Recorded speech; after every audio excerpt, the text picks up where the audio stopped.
Hello everyone, welcome back to my channel. నేనైతే సప్త శనివారాల వ్రతం చేసుకుంటున్నాను. అది సక్సెస్ఫుల్గా 3వ వారం అయితే కంప్లీట్ అయిపోయింది. ఇంకా నాకు ఆ రోజు ఏకాదశి కూడా కలిసి వచ్చింది కాబట్టి మా పాపతోటి తులసీదేవికి అయితే పూజ చేయించాను. తను చూడండి ఎంత ముద్దుగా నమస్కారం చేసుకుంటుందో, చెప్పింది చెప్పినట్టు చేస్తుంది మా పాప. నాకైతే చాలా హ్యాపీ అనిపించింది. ఇంకా నేను సప్త శనివార వ్రతానికి కావాల్సిన పీఠాన్ని అయితే రెడీ చేసుకున్నాను. నేను ఇక్కడ ఒక క్లాత్ని అయితే ముందుగా పీఠం మీద అయితే పరుచుకున్నాను. కొందరైతే న్యూస్ పేపర్స్ కూడా యూజ్ చేస్తారు. మనకు చేతనైన విధానంలో మనం చేసుకోవచ్చు. దేవుడి కోసం అయితే దీపాలను రెడీ చేస్తున్నాను. నేను ప్రతి వారము 7 పిండి దీపాలను పెడుతున్నా. కొంతమంది అయితే ఒక వారము ఒక దీపం, రెండో వారం 2 దీపాలు, మూడో వారం 3 దీపాలు అలా పెడతారు. నేనైతే ప్రతి వారము 7 దీపాలను అయితే పెడుతున్నాను. ఇంకా స్వామివారికి అయితే ఇష్టమైన ప్రసాదాలను 7 పెడుతున్నాను. నేను నల్ల చిమ్లీ ఉండలు అయితే పెడుతున్నాను, ఎందుకంటే ఆయనకి చాలా ఇష్టం అంట.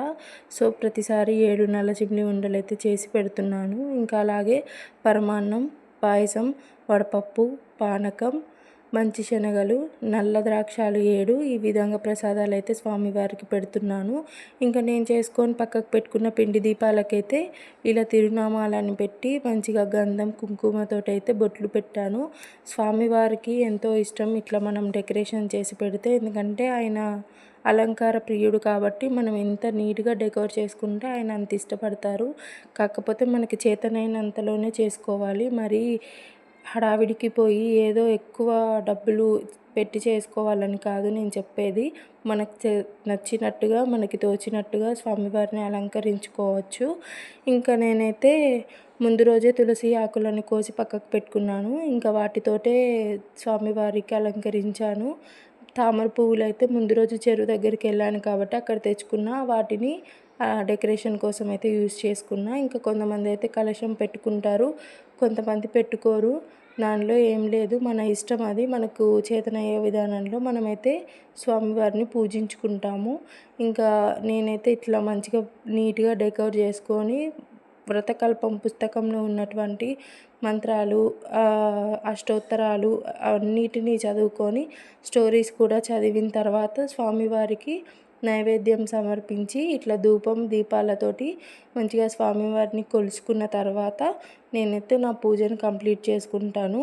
ఇంకా ఈ బయట ఎవరికైనా నేనైతే నాకు తోచినంత సహాయం అయితే దానం అయితే చేస్తున్నాను. ఇంకా నేను లాస్ట్ వారంలోనే అతిథులు ఎవరినైనా పిలిచి భోజనం పెట్టాలి అని చెప్పేసి అనుకున్నా. ఇప్పటి వరకైతే నేను బయట వాళ్ళకే హెల్ప్ చేస్తున్నా నాకు తోచినంత.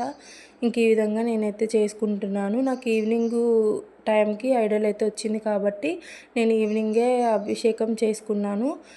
స్వామివారికి ఎవరిష్టం వాళ్ళది, ఎవరికి నచ్చినట్టు వాళ్ళు చేసుకుంటారు. ఉదయం సాయంత్రం అని పూజ నేనైతే ఎర్లీ మార్నింగే చేసుకుంటున్నా. ఈవినింగ్ మళ్ళీ దీపాలు పెట్టుకొని స్వామివారికి కొంచెం ప్రసాదం పెట్టుకొని అలా పూజ చేసుకుంటున్నా ఈవినింగ్ కూడా.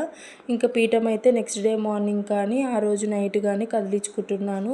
ఎందుకంటే నాకు ఇంట్లో పిల్లలు ఉన్నారు కాబట్టి నా సిచ్యువేషన్ బట్టి నేనైతే పూజ చేసుకుంటున్నా. ఎవరికి నచ్చినట్టు వాళ్ళు చేసుకుంటారు. మన భక్తి శ్రద్ధలతో చేయాలి, కానీ మన చేసే విధానంలో చిన్న తప్పులున్నా ఆ ఏడుకొండల వాడు మన్నిస్తాడు. Thanks for